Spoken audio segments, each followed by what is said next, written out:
This week in World of Tanks console brings in some really new and novel rewards, and we have a brand new premium, as well as Wargaming getting up to their shady stuff and changing premiums that we already own, and you will have probably seen it if you own the AMBT, but we'll cover everything that you need to know about this week on World of Tanks console, and hopefully you've had a good weekend so far, and of course in the lead up to Christmas, hopefully this is a good update, but you never know. And of course we're talking about tomorrow's update as of the recording of this video, of course on Tuesday. Now, what has Wargaming decided to bring into what? And that is the new Kunzpanzer. Now, the Kunzpanzer, this is a tier 9 medium vehicle, not the KPZ 50T, which is probably the better of the two, but this is a different vehicle, and we can actually watch the trailer that Wargaming have made, but let's be honest, most of these trailers are not particularly great. Anyway, we'll mute it for the sake of it, but of course, as part of the Allegiance season that's running on for about a month too long, the Kunzpanzer is the tier 9 medium, and it looks very much if you were to cross a Leopard 1 with, of course, the RU-251. So it is a first German siege mode mechanic tank. So if you've ever played any of the UDES 1516, it has the siege mode as well, which essentially gives it better accuracy, reload, aim time, as you can see on screen right now. And of course, the drive mode, which gives you basically better speed. So if you've played the CS63, it's essentially a similar sort of vehicle whereby, you know, you can be more accurate, have better DPM doing that, or you can use the speed mode, which essentially you can go faster. And this is kind of an interesting one. I'm definitely looking forward to playing it. Do I think it's going to be overpowered? Given by Wargaming's recent track record with the premiums that they make from PC, or at least like variants of them, then I don't think that this one's going to be particularly amazing. And usually the siege mode mechanics are typically not the tanks that are super broken anyway, but we'll have to wait and see, because it could be a completely different kind of thing when we actually have a look. But let's have a look at the statistics of the vehicle to see whether or not this new premium is actually going to be that good. But remember, it's a tier 9, so we've got to kind of weigh it up in terms of tier 9 statistics. So hit points, 1600, not the biggest amount of hit points that you'll see at tier 9, but it's not awful. Power to weight ratio of 22, meaning that you can probably maintain speed pretty well with this thing. Top speed limit is 65 kilometers an hour. This will be using the siege or the drive mode from what I can gather. So this is the top speed of the vehicle. And then you've got 23 reverse speed, so kilometers an hour reverse, which is okay. Whole traverse 42 degrees a second with 37 degrees a second turret traverse. So yeah, really nice in terms of being able to kind of find opponents whilst turning and stuff. You're not really going to be getting out traversed by light tanks very easily. 10 degrees gun depression is perfect. 390 alpha damage is really nice as well. 2.3 second aim time, 0.36 accuracy is also good. Rate of fire 6 rounds a minute, which is, you know, on the lower side, I guess, probably around 2,300 damage per minute, as you can see here, just shy of 2,400. Boost that up with all of the perks, etc. You're probably looking at about 3,000 damage per minute, which on a tier 9 medium is not awful, especially when you have 390 alpha that this tank does. Standard rounds are APCR, and of course premium rounds are heat rounds, so the best 2 rounds possible in the vehicle as well, which is nice. And the penetration is as follows: 268 on the standard, 300 on the premium, so it's fairly decent, you know, no real problems in that department, so really nice to see. HE is of course 1173 shell velocity, so it's actually really fast HE, which is nice, but only 53 millimeters of penetration, so you're only really going to be firing this at basically paper tanks in the game, so it's not really that effective. I was hoping maybe it would get HESH or some form of like HEP round that the German tanks sometimes get. It also gets 400 meters view range, which is okay. It's nothing outstandingly OP or anything like that, but certainly nothing awful. 750 signal range is okay, and transition time is 2 seconds. So this is the time it takes for you to switch between siege mode and drive mode. So 2 seconds where your tank will basically be at a dead stop. You cannot move for 2 seconds, and then you are then into the mode that you've chosen. So, if you are playing in the siege mode, what are the key advantages? Well, you have 30 top speed forward, so that is not particularly great. You're fairly slow when you're in the siege mode, and 17 kilometers an hour reverse speed as well, so pretty mediocre. However, your aim time goes down to 1.8 seconds, so you shave off 40% of the aim time, which is super, super nice.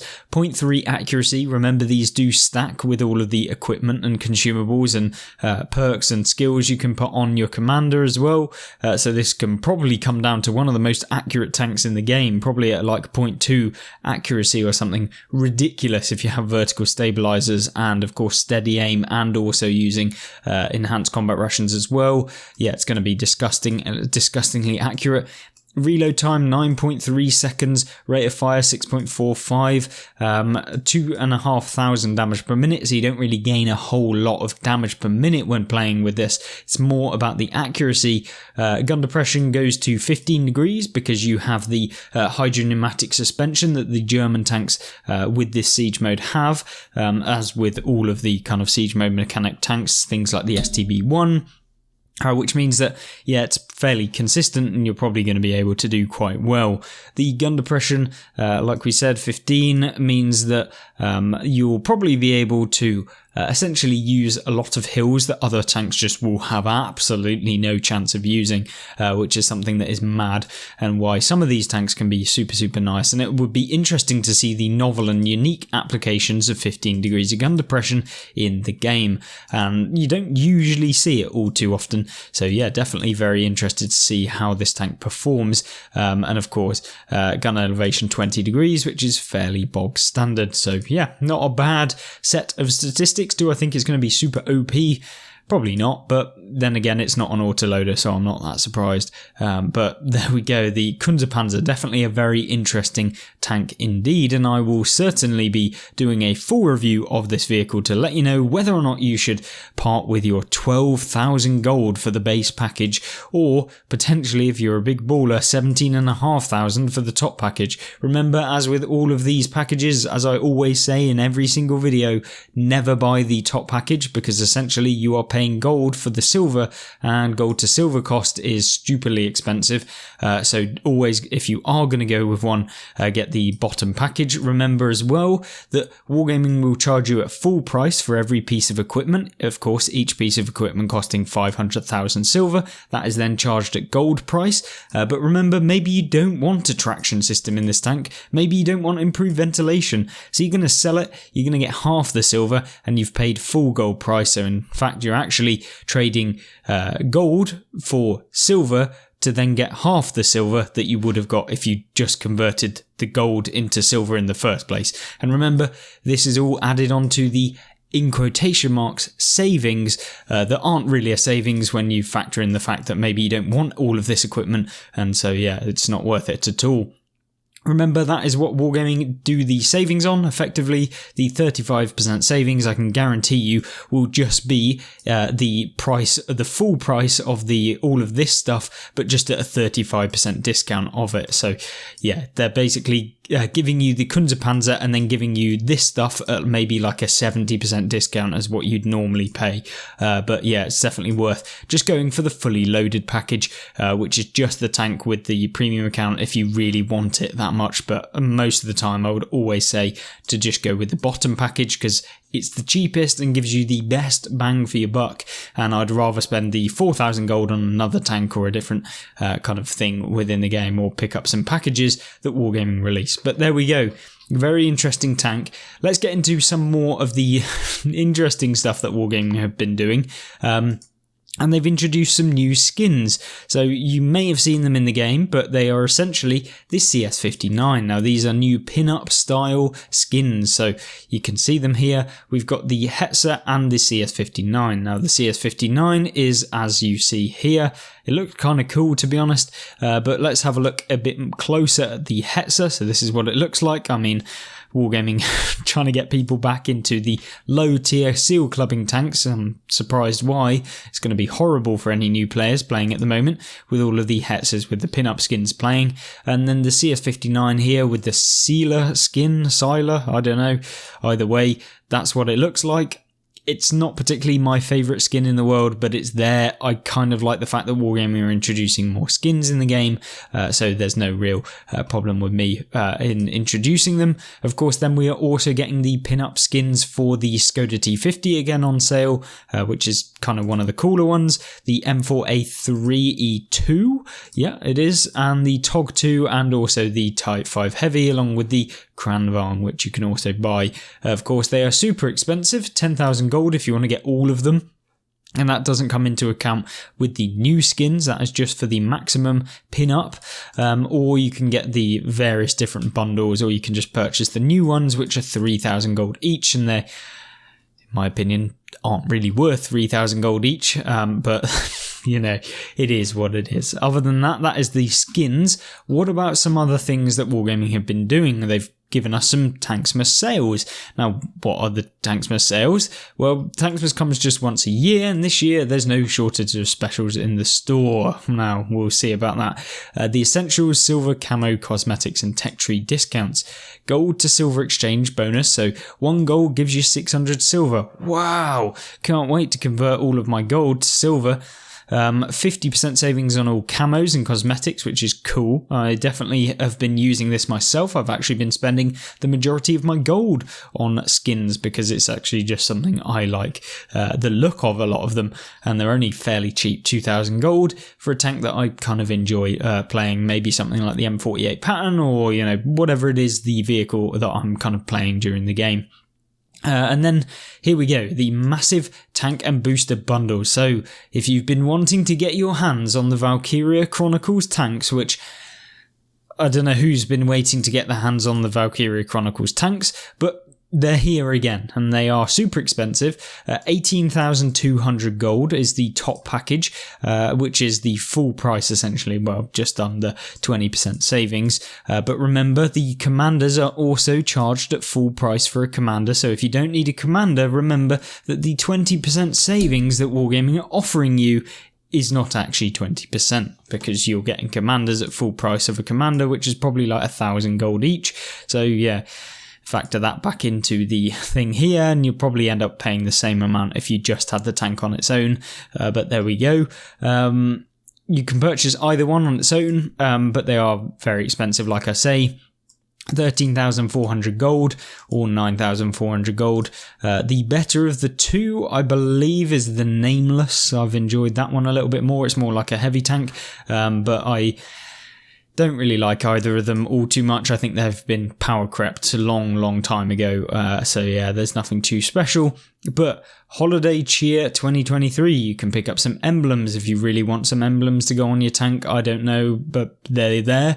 Then we've got Slaying All the Way. I mean, you can get the T28 concept with the Santa's Sleigh vehicle skin, which I've featured recently on the channel. I highly recommend you have a look at the Santa's Sleigh vehicle skin. It's definitely an interesting one, to say the least. Really do like the look of it. In fact, it's here, I think.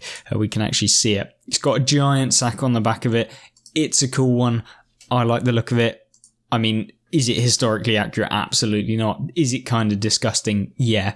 But it is in the game, so it is what it is. Santa's 3D Hero Commander, the Santa Sleigh vehicle skin for the T28, and Krampus Claus's vehicle skin for the Maus. So there is, of course, a Krampus skin for the Maus. You can see it here.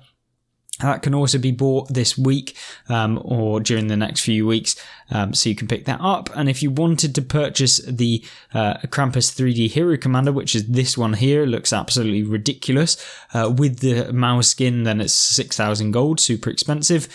Being nice, you can also pick up the 3D Santa and the T28 concept skin for 6,000. Deck the Hall, you can pick up the Krampus skin and the T28 concept skin for 5,700. I mean, it is what it is. Or you can just purchase purchase the commanders, and I would rather, out of all of those, probably go for both of the skins. Remember, if you own one of the skins, you'll probably get the gold value back, but just double check when you go to purchase it if you are looking at that. And then here we have Santa here. Now, in terms of actual bundles that you'll be able to pick up, this is probably the most important one. Well, at least in my opinion.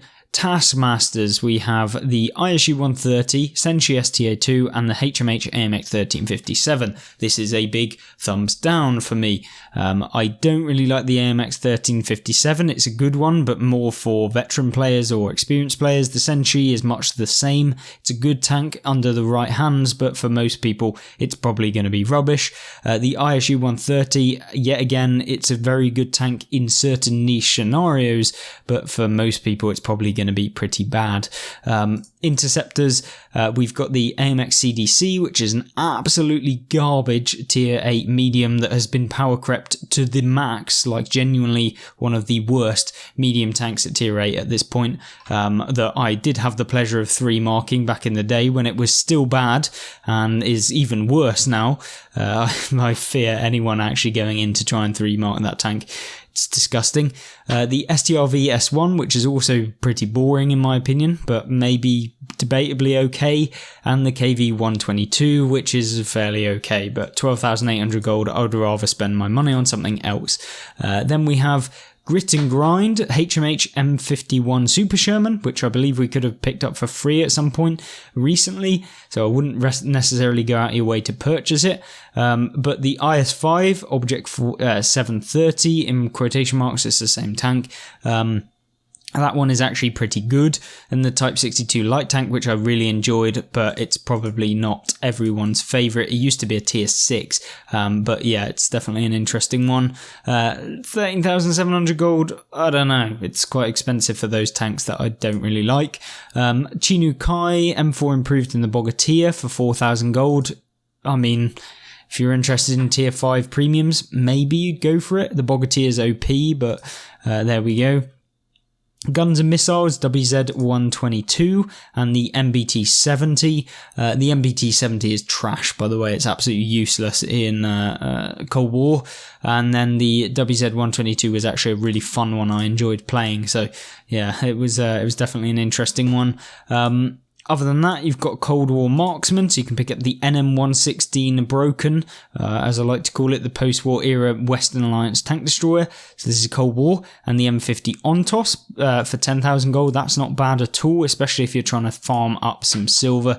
And then Commonwealth Mediums, the Tier 6 Sherman Firefly, and the AC4 Experimental. I wouldn't really pay 3,700 gold for those, but it's up to you. And then the Emil 1951 heavy tank and the VK7501K, which is the ball breaker, and this is a tank I absolutely loved. I thought this tank was super underrated, and I really did enjoy playing this tank. It actually bounces a few rounds, which can't be said for very many heavies in the World of Tanks console, with the premium rounds getting slugged around. But yeah, it was a breath of fresh air for me, and the Emil 1951 is a good one as well. So yeah, both of which I really enjoyed playing. And then you've got some tier 3s that I'm not even going to bother going over. The bruising mediums, you've got the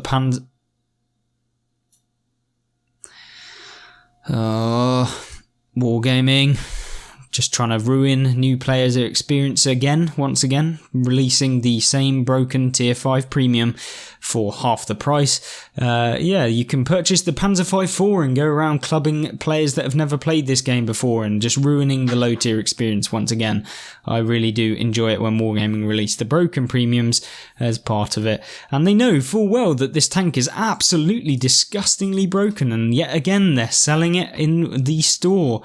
Maybe they should just not sell it or put any promotions on this tank. Maybe that would actually be pretty good for the player base.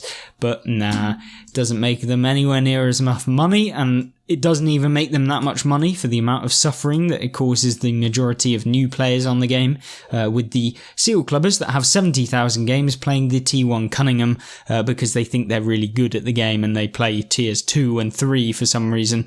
Yeah, I have no idea. And then they play tier 10 and end up with like a 42% win rate. Either way, we've got the seal clubbing tanks back out in the open. Not just the seal clubbing tanks at tier 5, but also Wargaming's great idea was to release the Tiger 131 and the T-3488, arguably the best 2 tier 6 and tier 7 vehicles in the game. So, kind of brief overview. If you want broken tier 5, tier 6 and tier 7 vehicles, then I would buy the bruising mediums and the impactful duo for 9,750 gold. So yeah. Yeah, it's actually a joke at this point that they keep selling these absolutely ridiculous premiums that they literally know are disgusting and ruin the game at these low tiers, but hey ho, let's still release it. We said that we were going to nerf this vehicle ages ago, and because it was way too powerful and is basically a tier 6 heavy at tier 5 that can go 60 kilometers an hour and has the ramming potential of a Panther, has the armor of a Panther. You all know what the Panzer 5.4 is. I'm going to stop with the rant. Wargaming just literally trying to grab the money even more, but not even that much because it's a tier 5 premium at the end of the day. Either way. Anyway, back to the boosters. These are actually stuff that I do end up purchasing myself every now and again because they help me out massively with the grind. And essentially, it saves me a fifth of the time. I only have to spend a fifth of the time that I normally would playing the game, which means I can get to tier 10s much quicker. And I used to be dead against playing with vehicle XP boosters, and this was because I was kind of like, well, the whole point in playing the game is to play the game, blah, blah, blah, blah, blah. Insert kind of try-hard mentality in there. But now I'm like, well, if I can spend, like, I don't know, £3 an hour using these boosts and it saves me 5 hours, then yeah, I'm going to spend £3 to save me 5 hours of gameplay in a tank that I absolutely despise, something like a Maushan. I am going to definitely spend £3 skipping through it by having times 5 XP boosters, and I highly recommend, if you are having an absolutely terrible time on the game, buy some of these. These are actually going to save your life so much. And if you combine them at the time when, you know, you could buy them right now, you don't have to use them all. But buy them, combine them with when an operation comes out that's like really, really advantageous for the tank that you're playing. You know, say if String Theory comes out, say if the XP with Interest operation comes out, or even if it's a premium bonus event where your tank that you're trying to get to tier 10 is on the premium bonus where you get an extra 50% XP, then combine that with this and you're going to be able to get these tanks with like 15,000 XP every single game, which is really, really nice. And I actually think I may purchase this as being the only thing that I purchase during this, getting 100 times 5 XP boosters, which are going to be massive for the account. The other thing that I would recommend is maybe the times 2 silver boost, but remember, this is like 30 quid to be able to purchase these, so they're not cheap at all. So make sure that if you are going to do this, you're going to be playing the game for a long period of time where you think that you're going to be able to use 100 of these. Otherwise, just purchase a smaller amount. Like, don't buy into Wargaming's purchase mentality where they're like, oh, you could say 50% though if you spent an extra like £30. Just buy what you think you're going to use. If you don't think you're going to use them, don't go for the higher savings, because at the end of the day, it's not really a savings if you end up never using them. Anyway, moving on. Cold War premium tanks on sale, so you can actually purchase these for 30% discount. These are the AMBT 70, the FV214 Conqueror, the T62M, M50 Ontos, T72M, the T95E1 Chieftain, the T95E3, the NM116 and the M60A1 Rise Passive. And if that wasn't enough, premium time is also 50% off for a year, 25% off for 180 days, 25% off for 30 days, 20% off for 7 days, and 15% off for 3 days, and 10% off for 1 day. God knows why anyone would purchase just 1 day of premium. I actually have no idea, but there we go. Yeah, it's definitely one of the best things to purchase on the game in terms of value for money if you play the game a decent chunk. And at the end of the day, it's probably costing you about £3 a month if you wanted to get premium time. And if you play the game probably just a few hours a month, you know, you're probably spending like 30p an hour when you're playing. If you play 10 hours in a month, that's just basically nothing. And it's essentially 1 pint down the pub. So yeah, it's going to save you so much time, is what I'm trying to say, over the course of the year. And then commander discounts and bundles. You've got Girl Power, Hilda, Grim Reaper. I mean, they're literally just commanders. I mean, it's a kid's game at this point, but there we go. Hopefully that gave you a good indication as to the events and the sales and stuff that might be worth buying this week. And of course the new premium that came out this week, or is coming out this week, with the Kunzpanzer. But what about the other changes that Wargaming have made this week? Well, we've currently got the Allegiance season continuing, as well as the Gingerbread Hunt, and I believe that this is the last week that you can kind of finish this, and the op is available until the 3rd of January, so you've got 2 more weeks, so a decent chunk of time, and you can get the IS-2, so that's the Tier 7 Soviet heavy tank that's actually fairly good. I really enjoyed that tank to play. And this week we had the Holiday Garage, the gift tank wrapped in premium, to be able to get a tier 3 American medium. I mean, it's terrible. I wouldn't worry about jumping on just to get that unless you actually do play the game any amount of time. But then we also had the Tanksmith's early sales where you could pick up a load of premiums. Of course, if you've been playing tier 10 recently, you know that the Tyrann's the most broken tank Wargaming have ever decided to ever release in any game of theirs. The tier 10 with 950 alpha that reloads in 14 seconds, has great camo, good gun depression, and is fairly fast. That is essentially Jaegeru, but with none of the negatives, and without the armor, I guess, is the only negative. Yeah, it's just Wargaming's brilliant ideas coming out of the woodwork with these tier 10 premiums. The next thing that Wargaming have done is that they've snuck this one in, but it is the AMBT relaunch. So this is essentially the tier 8 premium American medium tank that is kind of a rival to the Astron Rex 105, but this is essentially an auto-reloading version of the same sort of tank. I believe that the AMBT has maybe slightly better armor just because of the slopes and stuff, but you still get penned pretty much by everyone. But essentially what they did is they gave it better speed and reverse speed, and also terrain resistances so you can maintain your speed. So in general, it's fairly good. It's consistent, and it's definitely a positive for the AMBT. And remember, the last thing that they've also done is they've released what they're going to be doing to the tanks reforged for this year. And the last one of the year is the Foch 155. So this is actually really interesting to see. But essentially, the tier 9 and 10 AMX-50 Foch and the AMX-50 Foch 155 will see improved reverse speed, so you can move backwards faster. I mean, it's nothing massive.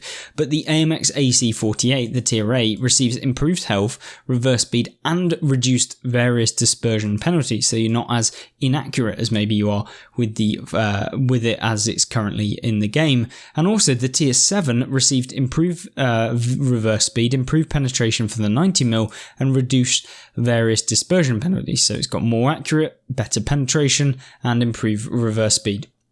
And the tier 6 ARL V39 had the current 75mm stock gun removed and now uses 90mm as the stock weapon, along with improved penetration and reduced kind of dispersion penalties, which is good. And finally, Tier 5 S35CA was performing too well, so the guns received a mix of nerfs and buffs for their accuracy, reloads and dispersion penalties, but should still be a solid performer. So the bathtub has finally been nerfed, which is very, very nice, and I'm assuming that that is on the 300 damage gun that can literally one-shot tier 5s in a tier 5 tank destroyer, that also has ridiculous view range and stuff like that as well. So that's kind of nice. And then the tier 4 and 3 got a slight buffs as well. We've also got contracts returning for the machine and the slapjack. And there will also be a removal of some of the premiums off the premium tech tree. And then, yeah, that's basically what we have. But we do have a new map as well. Some screenshots of the map that they were kind of developing. You can see here, this is the sort of city area. I think that there's a dock as well from the live stream that they did appeared a long time ago, but you can see them really starting to flesh it out a little bit more, but it's coming together, I guess, as the game goes on, and hopefully we'll get a new map fairly soon. But remember, Wargaming's yearly kind of Christmas event that comes every single year is in the form of the Toy Tank game mode.